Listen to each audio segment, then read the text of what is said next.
Denver Broncos signed Zach Allen to replace Dre'Mont Jones, not to mention a Broncos fan favorite returns in free agency. We break down all the action from Monday on today's brand new episode, Locked on Broncos. You are Locked on Broncos, your daily Denver Broncos podcast. Part of the Locked on Podcast Network. Your team every day. What's happening, Broncos Country? Welcome into a brand new episode, Locked on Broncos, your daily Denver Broncos podcast, part of the Locked on Podcast Network, your team every day. NFL free agency frenzy continues here on the Locked on Broncos podcast. Thank you so much for making us your first listen of the day on your favorite audio podcasting platform, or whether you watch on YouTube. Do us a favor, hit that subscribe or that follow button down below so you never miss out on a day's worth of Broncos news, content, coverage, and more. And it was a busy day one of the NFL free agency during the legal negotiating period where the Broncos, they rebuilt the offensive line, but later on in the day, they also made some moves on the defensive side of the ball. I'm your host, as always, Cody Roark, Broncos reporter from Mile High Sports, joined alongside, as always, by my co-host, Sayre Bedinger, site expert, predominantlyorange.com. And Sayre, look, we did a show yesterday to talk about the rebuild of the offensive line. Later on through the day, some other moves happened, and I think the biggest question that we had while we were recording yesterday, it's Tuesday morning as this episode's going to drop for everybody in Broncos Country on YouTube and on their favorite podcast and provider. But man, I think the bigger thing is what's going to happen with Dre'Mont Jones? We had our answer before Dre'Mont Jones ever made a move, and the Broncos decided to move on by signing Zach Allen, who reunites with Vance Joseph in Denver. He does, Cody, and as we mentioned when we were kind of in the lead up to free agency, Zach Allen actually, among defensive linemen, he leads all of them in free agency this past season, at least, with 19 quarterback hits. So it's not like the Broncos just went out and signed the first guy they could think of when Dre'Mont Jones decided to leave, which, by the way, he's going to the Seattle Seahawks. I think that kind of clears up maybe in the Russell Wilson trade, maybe they actually wanted Dre'Mont Jones coming back to them instead of Shelby Harris, who has been released as well. So a lot of moving parts happening here, a lot of things happening. Maybe a Shelby Harris reunion, Cody. Maybe we'll talk about that in a future episode. But right now, the story is Zach Allen coming to Denver, becoming their next highly paid defensive lineman, right? Remember last year, the Broncos paid $30 million over 3 years for DJ Jones. This year, now you give Zach Allen 3 years, $45.75 million after he had a great season, right? 19 QB hits. Pro Football Focus credits him with 35 QB pressures. So this is a guy who obviously in the first couple seasons of his career really, struggled to get his feet wet a little bit. And then as he grew into his own, actually, it's probably no coincidence, Cody, that in 2021, the Arizona Cardinals acquired J.J. Watt. And it may not be the same exact type of deal as DeMarcus Ware coming in and helping Von Miller, right? But I think Zach Allen will tell us whenever you and the media get the chance to see him in person. I think he's going to speak very highly of his time with J.J. Watt and the development that he saw as a player after J.J. got to Arizona. So very, very fascinated by this pickup. Another big-time move for the Denver Broncos. When J.J. Watt took to social media as well and said, hey, I'm really proud of you. And look, going back and watching some of his tape, I spent last night doing that, sitting in bed, like late at night, like raccoon eyes. Just, it was, I couldn't sleep. And I was looking at film, and this is a guy who was just creating pressure, not only on the outside, but he was also, there were times where he'd cut inside an offensive tackle, cut inside towards the guard. And I mean, he got after Derek Carr quite a bit when they played the Las Vegas Raiders, and I was like, in my head, I was like, okay, that's something Denver couldn't do consistently enough.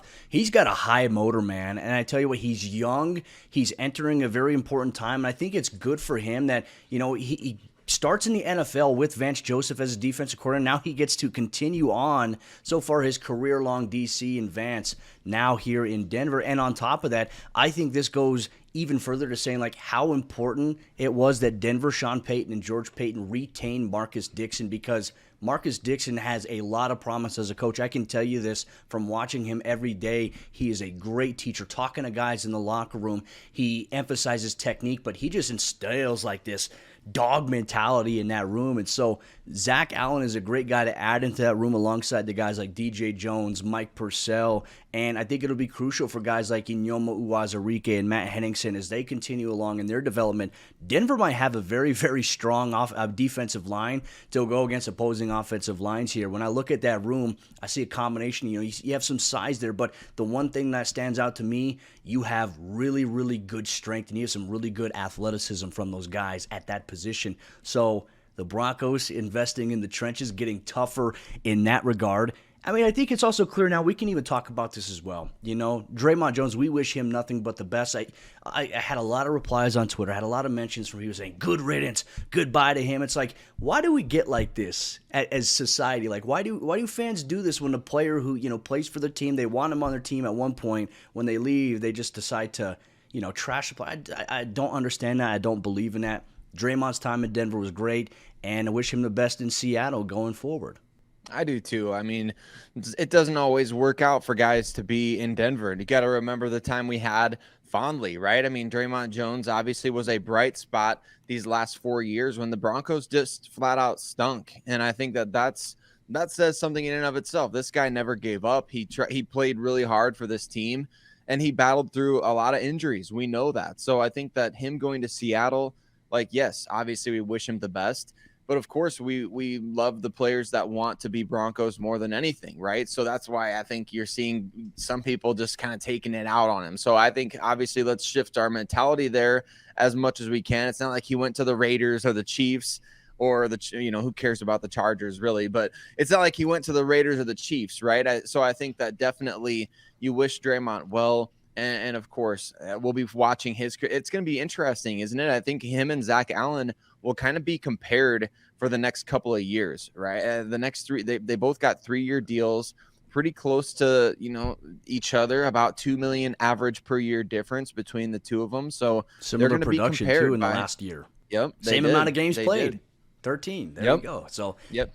I think maybe I'd be a little more concerned, Sayre, if they lost Dre'Mont and they didn't replace him. But, the Broncos made this move with Zach Allen before Dre'Mont's news happened. So it was clear that maybe Dre'Mont didn't want to come back to Denver, or Denver's like, you know what, we're just going to move forward and we're going to get Zach Allen, who I think has some Crosby traits to him, my man. And I'm talking about Max Crosby, who we all respect here on this podcast. We are definitely a Max Crosby respecting club here, Locked On Broncos. He plays for the Raiders. But aside from that, Sayre, the Broncos were not done on the defensive side of the ball. They brought back a fan favorite. We'll talk about what impact that has for the Broncos defense this upcoming season. You get that on today's episode, Locked On Broncos. This episode of the show is brought to you by our friends over there at FanDuel. And the midway point of the NBA season is here, and now is the perfect time to download FanDuel, America's #1 sportsbook. Because new customers, they get a no-sweat first bet up to $1,000. That's bonus bets back if your first bet doesn't win. Just download the FanDuel Sportsbook app. It's safe, it's secure, it's super easy to use, and then you can bet on everything from the money line to point scorers and threes drained in a game. Plus, FanDuel even lets you combine your bets for a chance at a bigger payout with a same-game parlay. So don't miss the chance to get your no-sweat first bet up to $1,000 in bonus bets when you go to FanDuel.com/LockedOn. That's FanDuel.com/LockedOn to learn more. Make every moment more with FanDuel, an official sports betting partner of the NBA. Guess who's back? Back again. Alex Singleton is back. So tell a friend, Broncos Country, thank you so much for tuning in and making Locked On Broncos your first listen of the day every single day on your favorite audio podcasting platform or whether you watch on YouTube. We appreciate you so much for taking time out of your day to listen, to interact with other members of Broncos Country in the YouTube comments down below or on the live chat or on Twitter. You can always tweet us at Cody Roark NFL, at Sayre Bedinger, at Locked On Broncos. Don't fall for Sayre's sarcastic tweets like some people did there. Anyways, we'll have to bring that up on another episode of the show. Sayre is a master of his craft at that. But with that said, the Broncos, we just talked about Zach Allen coming over on the defensive line. We mentioned the priorities, for Denver. Top free agents, Dre'Mont was number one. The second one that you and I had talked about in our accordance was, okay, Alex Singleton deserves it. And you know what? He came back to Denver, a 3-year deal for the Broncos linebacker who we deem is a guy who plays with his hair on fire, has fun, loves the game. He reunites with Josie Jewell, and I'm excited that he's back. This is one thing I wanted to see happen. So far, like, this free agency has been pretty good from the optic standpoint. What were your thoughts on Singleton's return? How big is it for the Broncos defense? Let's break it all down.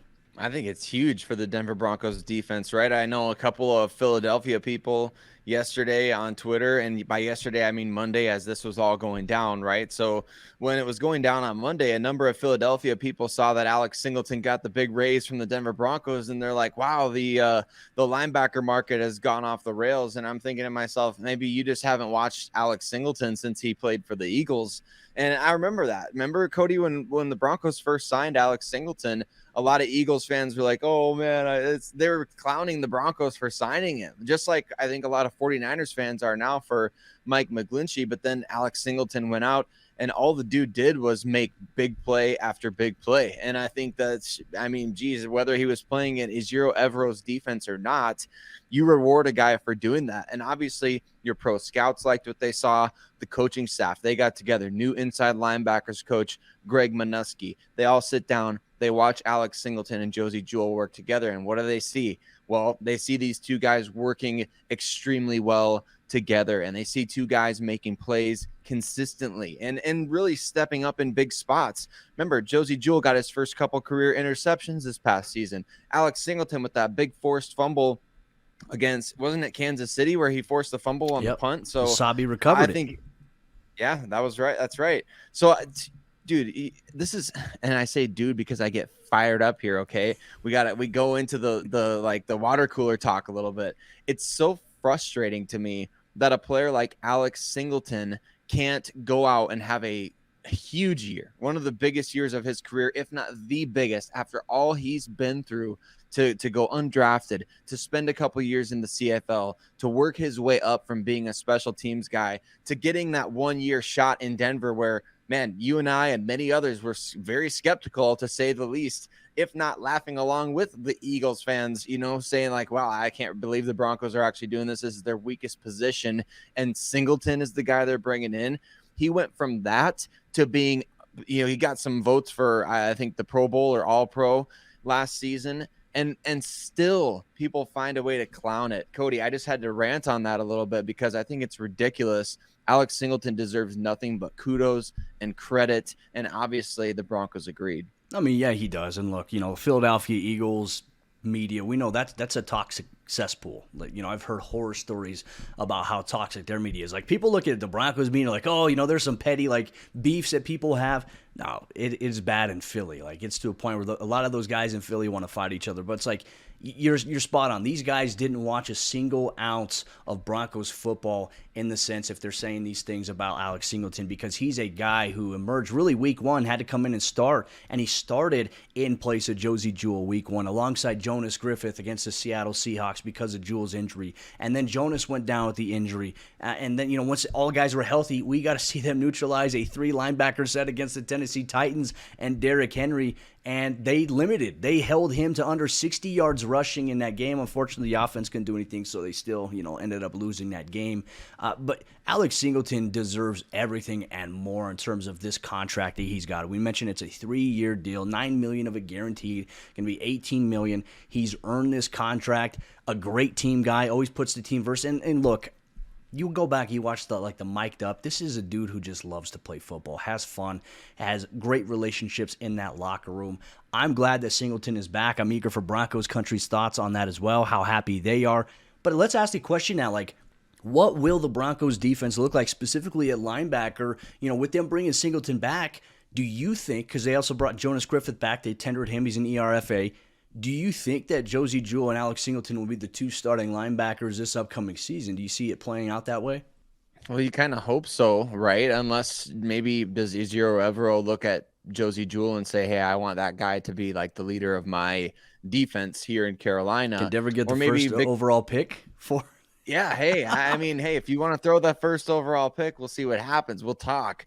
But, I could see a scenario where that happens, where the Broncos feel good about both Griffith and Singleton together, although it would kind of stink, right? Because you kind of look at Josey Jewell and Alex Singleton as the Abash brothers of the day, right? If you watch the Mighty Ducks back in the day, Dean Portman and Fulton Reed, watching those two guys together, it's like watching Singleton and Jewel out there together, right? They're good buddies on and off the field, and that chemistry it really helps you.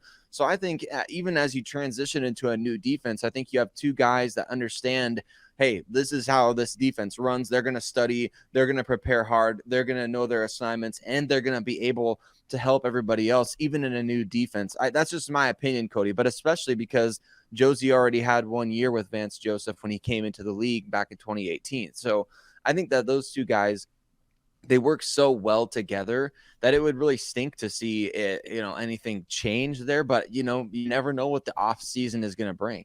The offseason is crazy. It really is. One of the bigger questions I have, too, because you see these moves, and look, I think Zach Allen coming over to Denver, okay, Vance Joseph had some say in that. I mean, he's very familiar with him, was part of the staff when they drafted him in the 4th round in Arizona in 2019.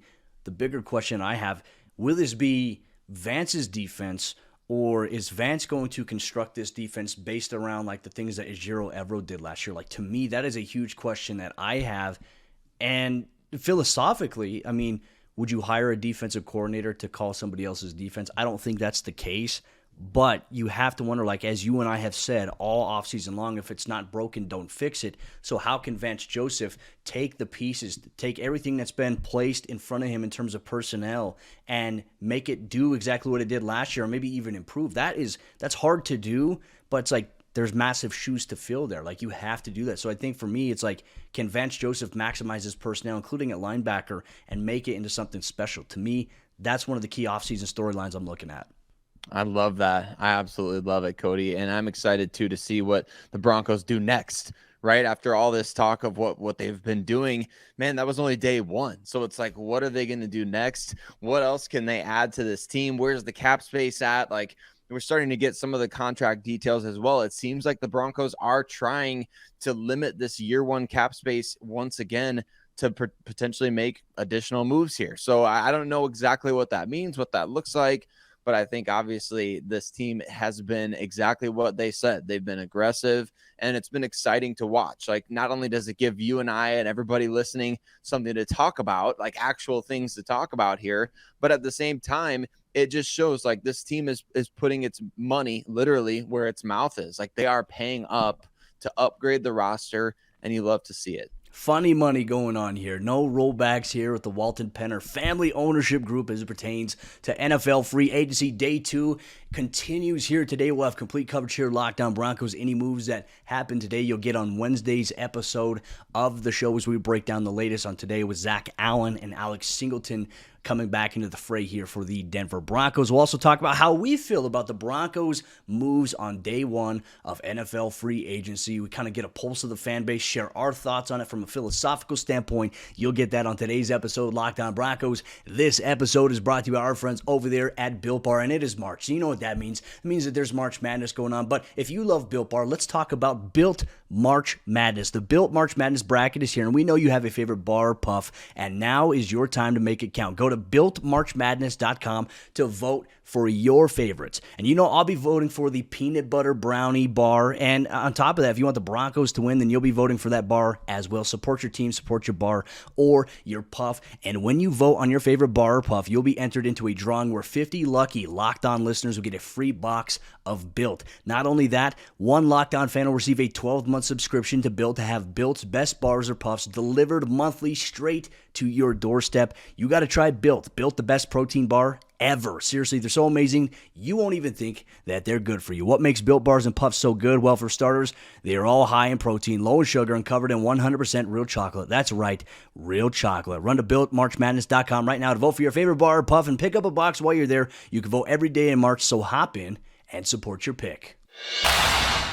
As we continue on our Denver Broncos free agency discussion here on day 2, we're just 1 day away from the new league year rolling around and becoming official at 2 o'clock p.m. Mountain Time on Wednesday. Everything that you see right now agreed to terms, will be officially official once the new league year rolls around, unless the Broncos sign a player of a team that was released in the offseason. They're free to sign as they kind of pick and choose in that manner there. So it does become a little bit more official once, the new league year rolls around. We'll have you covered every step of the way. Thank you so much for making Locked On Broncos your first listen of the day, every single day. Sayre, Denver, there was another move that they made. We didn't talk about it. It's kind of like that under the radar, has some potential to be a good move, but not in the way I think many people in Broncos country think. And Denver added a tight end on Monday as well, and that is Chris Manhertz. And he's a 7-year veteran. I believe he's going on year number 8 here, and this will be with Denver. Had a brief stint with the New Orleans Saints and Sean Payton, I believe in 2016, if I'm not mistaken. I think he was on a couple teams that season,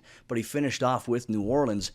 They signed him to be a tight end. He's a big guy, 6'6", 200-something pounds. He's a blocking option, has 24 career catches in his 7-year career. So it kind of tells us, okay, hey, he's not here to catch passes, but kind of like how it was with Eric Tomlinson last year. When Denver signed him, we never thought he'd catch passes. He caught 2 touchdowns, had 9 total catches last season.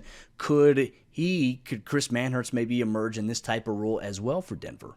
I think he's kind of the ideal replacement for Eric Tomlinson, and that's to say that he's going to be your blocking specialist at a position that already includes Greg Dulcich, Alberto Cuevunam, 2 guys who, hey, the pass game is their thing, and it's not staying in to pass protect. So you watch some of the stuff that Manhertz did with the Jaguars last year under Doug Peterson when that offense really, really got going. He's in there pass protecting against some legit edge rushers, Cody. You turn on some of his stuff, it's kind of crazy to see. So I think that he's one of these guys that's going to be, hey, maybe this signing flies a bit under the radar. But then, when we watch back some touchdowns this coming season, hopefully a lot of touchdowns, when we watch back these touchdowns, I think we're going to point to Chris Manhertz and be like, wow, look what he did on this play, like to help make it successful. And I think we'll say that a lot. So, it's not just that he's a great run blocker. It's not that he's just going to come in, in the goal line package and be a lead blocker or whatever, or a block on the edge or anything like that. It's like this guy, he's got some legit pass protecting chops. So I think that, I'm excited for that. I think that the Broncos obviously emphasized on day one of free agency, they wanted to upgrade in the trenches and they wanted to upgrade in the physicality department, right? I think Ben Powers, he's a big physical dude. Obviously, Mike McGlinchey, one of his best strengths is the running game. And then now you add Manhertz to the mix, who, he just does great work. So I think that this is an underrated pickup. It's like a guy in basketball. Maybe this guy doesn't score a lot of points, but maybe he gets like 10 or 12 rebounds for you every game. He frees up your shooters on screens. Frees them up on the screens. Yeah, he's the guy that just like stares them down after knocking them to the ground, like they just run into his boulder of a chest. So that's exactly where I think he's going to be, Cody. So I'm kind of excited for this move. I am as well. And look, I want to screenshot some of the responses that we saw, like when Adam Schefter reported that. The first 2 responses I saw, someone was like, "I'm sorry, but am I supposed to know who this is?" And I was like, okay, I want to screenshot that. So like when he catches a touchdown, or let's say he has like a game winner, or like has a game, like a block that seals and springs a running back for a game winning touchdown in overtime. Let's say that happens. I want to say how it started and how it ended. Bam, there you go. It's like, man, I'm sorry, I don't know who this is, versus now you know who I am. You're going to remember the name Chris Manhertz. But I think for a guy, what's impressive to me is he's spent 7 years in the NFL, right? Not a lot of production in the catching department in terms of receiving. So the fact that he's still in the league going into 8 years now, that is huge. It's a testament that, yeah, he is one of those guys who grinds, can be a special teams contributor for you as well. Sean Payton obviously saw something in him. Declan Doyle saw something in him. So I think this is a little bit of an under-the-radar move so far. We'll see if Denver makes any other moves. But basically, as we kind of summarize this show here today, Sayre, I wanted to ask you, and we'll kind of go back and forth here, how do you feel about the Broncos' moves here on day one? Do you feel like for them to come out on the first day and make the moves that they did, like where does that put your level of confidence so far in how this offseason is going? I honestly love it. I really do. And that's not to say that I think, well, man, I love every single player they brought in. I think they signed the exact... I may have chosen Jawan Taylor over Mike McGlinchey. I may have chosen Foster Moreau at the tight end position. But look, like what we're seeing here is the Denver Broncos going after players that fill their biggest needs, right? And they're they're not just filling these needs. They're actively going after some of the best players available at these positions, right? When we talk about Mike McGlinchey, when we talk about obviously Ben Powers, we talk about Zach Allen. I mean, those guys are some of the top. If you look at everybody's free agency lists, you're going to find those three guys in the top 50, no matter what list you're looking at, maybe the top 30, maybe the top 20. So I like it from that perspective that, hey, maybe I would have gone after a guy who might have been number 8 overall on the list versus a guy who might be number 12 or 15 or something like that. But it doesn't matter. What matters is the fact that you're upgrading the roster with limited draft capital. You're utilizing the assets you have available. You're not being frugal, right? You're not going out there being like, well, let's just slow play this, or let's draw this line in the sand. And you're doing right by players. You did right by Alex Singleton. Regardless of what people say, and we may have to dedicate an entire podcast to this, you did right by Dre'Mont Jones by not giving him the tag and maybe making him a fair offer to say, hey, we'll give you this, but if you can go get this elsewhere, go for it, because they gave very similar money to Zach Allen. So to me, that says they did right by Dre'Mont, not holding him hostage, and it turned into almost $40 million in guaranteed money for him instead of 18 or 19. So to me, Cody, I love the process so far. I like the moves. I think for Sean Payton, George Payton, you and I have talked about this, like the moment Payton was hired, is how are these two going to work together? And so far, I would say like on paper, right? And we always preface this by saying like, hey, a lot of these moves right now, in our opinion, they're very good on paper. We have to see how it plays out, because last year's whole debacle, I think, kind of proved that. Like, we were talking about Denver being Super Bowl contenders with Russell Wilson, and then the reality hit, and it was a different circumstance. So that's why we just wait. We don't evaluate. Like, you can't take too much stock into training camp or preseason. That's why everything that we do will have to be pieced together, week by week during the regular season. That's where the real evaluation will come in on some of these moves here. And if there's productivity and improvement, then it's huge. It's a big thing for the Broncos. But I like how George Payton and Sean Payton, they've come out instantaneously in free agency, and they've addressed their major needs that they do have. And they didn't lose out on a guy and then have another major hole to fill. Like, they had a plan in case Dre'Mont was gone, which was great. They brought back Singleton, which was great. They added a very, very good run-blocking left guard, a guy who's really good at pass protection on the interior, and they added McGlinchey, who's very good as a run blocker, and it has some good tape on him as a pass protector. I'm seeing a lot of comments from 49ers fans, oh, he's washed. Like, I don't understand where people come to the notion of saying that, okay, like fans, for example, know more than a pro scouting staff and obviously a head coach and a general manager. It's like a lot of these things we see are the low-hanging fruit narratives that people echo on Twitter or something else, and they take it and they grab onto it and like, yes, this is the gospel. They obviously saw something to make these moves. So I think right now we're in full, hey, trust the Paytons. They're proven so far that these moves are beneficial. Now we have to wait for the on-field product to take over. And with that said, Broncos Country, that'll wrap up today's episode of the show here on YouTube and your favorite audio podcasting platform.